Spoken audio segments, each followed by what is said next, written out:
Let's start a new topic, surface and interfacial tension. So what is surface tension? So this is the definition of surface tension. Force per unit length acting at the surface at right angle is called surface tension. अब ये समझना कैसे, आप ये भी बोल सकते हैं कि that tension produced on the surface is called surface tension. This is also correct, but in exams this is the proper definition of surface tension. जब हम फोर्स अप्लाई करते हैं और जो टेंशन प्रोड्यूस हो रहा दैट ऑन द सरफेस, सतह पर एक टेंशन जब प्रोड्यूस होता हम उसको सरफेस टेंशन बोलते हैं. सो here is the example. Have you seen balloon? अब हम बलून को कैसे ब्लो करते हैं, ठीक है. हाउ द बलून ब्लो, जब हम इसमें एयर फिल करेंगे, राइट. इसमें क्या होगा, व्हेन वी स्टार्ट ब्लोइंग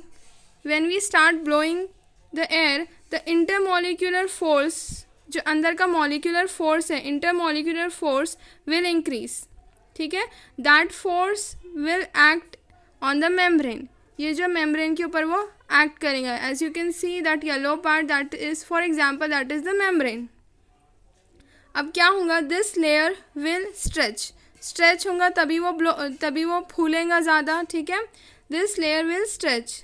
अब क्या होगा, सरफेस पे जाके जो टेंशन प्रोड्यूस हो रहा, ठीक है, सरफेस पे जाके, ये जो सरफेस है, ये जो सतह है, इस पे जाके जो टेंशन प्रोड्यूस हो रहा,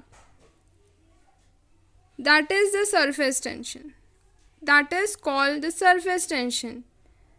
ऐसे समझना है, this is for understanding, okay. That is called surface tension.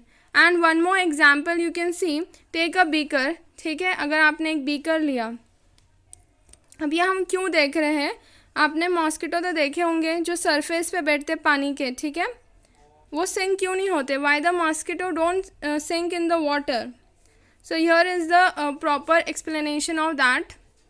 So this is a beaker, और ये बीकर के अंदर है पानी, वाटर है इसमें. अब ये वाटर मॉलिक्यूल्स ऐसे लग रहे, ठीक है, वाटर मॉलिक्यूल्स ऐसे लग रहे उसमें. अब यहाँ पर as you can see these all molecules are loosely packed. ये पूरे जो मॉलिक्यूल्स है ये लूजली पैक्ड है. अब ये एक मॉलिक्यूल है दूसरे मॉलिक्यूल को अट्रैक्ट करने की कोशिश करेंगे. Every molecule will do the same. ये एक ही बताई मैंने, ये पूरे वैसे ही एक दूसरे को ये अट्रैक्ट करने की कोशिश करेंगे. अब ऊपर के मॉलिक्यूल ये ऊपर कैसे अट्रैक्ट कर सकता, ऊपर कुछ भी नहीं है, एयर है यहाँ पर, ठीक है.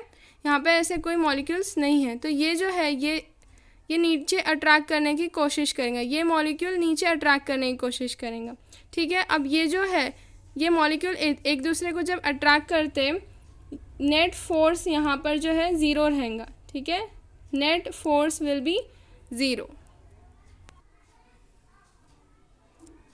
अब क्या होगा, आफ्टर अप्लाइंग फोर्स, यहाँ पर हम जब फोर्स अप्लाई कर रहे हैं मॉलिक्यूल पे, ऊपर ये जो मॉलिक्यूल्स है ये ऊपर अट्रैक्ट करेंगे, नीचे अट्रैक्ट करेंगे, अपर लोअर एज वेल. तो क्या होगा, यहाँ पर ये जो मॉलिक्यूल्स है ये ऐसे हो जाएंगे, ठीक है. ये कैसे हो रहे हैं, ये मॉलिक्यूल्स है टाइटली बाउंड हो जाएंगे. ये जो मॉलिक्यूल्स है ये टाइटली बाउंड हो जाएंगे, और ये मॉलिक्यूल्स सरफेस पे जाके सरफेस टेंशन प्रोड्यूस करेंगे. That is the example of mosquito sitting on the surface, ठीक है. ये जो है टाइटली बाउंड हो जाएंगे.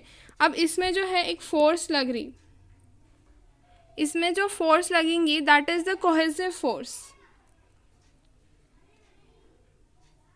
It is called the cohesive force. ये सेम मॉलिक्यूल्स में जो फोर्स लगेंगी, सेम मॉलिक्यूल्स में, that is called the cohesive. और अगर ये डिफरेंट मॉलिक्यूल्स में लगेंगी, ठीक है, लाइक सॉलिड, लिक्विड, ऐसे मॉलिक्यूल्स में अगर ये फोर्स लगेंगी, इसको एडहेसिव फोर्स बोलेंगे, ठीक है, जो इंटरफेशियल टेंशन में काम आएगा, ठीक है. इंटरफेशियल टेंशन में जो फोर्स लगेंगी तो दैट इज एडहेसिव फोर्स, और सरफेस टेंशन में जो फोर्स लगेंगी that is cohesive force. This tension is produces on the layer, ठीक है. इसीलिए वो जो मॉस्किटो है it will be sitting on the surface and will not sink inside the water. ये टेंशन प्रोड्यूस होगा सरफेस पे, ये टाइटली बाउंड हो जाएंगे और ये ऊपर आ जाएंगे, टाइटली बाउंड होके ये ऊपर आ गए, ऊपर आने की वजह से क्या होगा, एक टेंशन प्रोड्यूस होगा सरफेस पे, इसलिए ही वो मॉस्किटो है वो नीचे सिंक नहीं होगा, इसी को बोलते हैं surface tension. These are the two examples of surface tension. One was the with balloon, and the second this mosquito sitting on the surface. Remember the most important point, the higher the surface tension, जितना ज़्यादा surface tension रहेगा liquid का, the stronger the cohesive force of a liquid. इसमें जो है सबसे ज़्यादा strong cohesive force रहेगा. दिस इज़ वेरी इंपॉर्टेंट, जितना ज़्यादा सरफेस टेंशन होगा उतना वो स्ट्रॉन्गर कोहेसिव फोर्स डेवलप करेगा. ठीक है. The force acting between the same molecule is called cohesive force. Cohesive force में सेम मॉलिक्यूल्स पे वो एक्ट करेगा, वेयर एज एडेसिव फोर्स के लिए different molecules. Remember the difference cohesive force and adhesive force. Cohesive में same molecules है और adhesive force में डिफरेंट मॉलिक्यूल्स हैं. सरफेस टेंशन में कोहेसिव फोर्स लगता, वेयर एज इंटरफेशियल टेंशन में एडेसिव फोर्स लगता. So these were the simple and basic understanding of surface tension and interfacial tension. Hope you like this video, and if you like, do subscribe to my channel. Thanks for watching.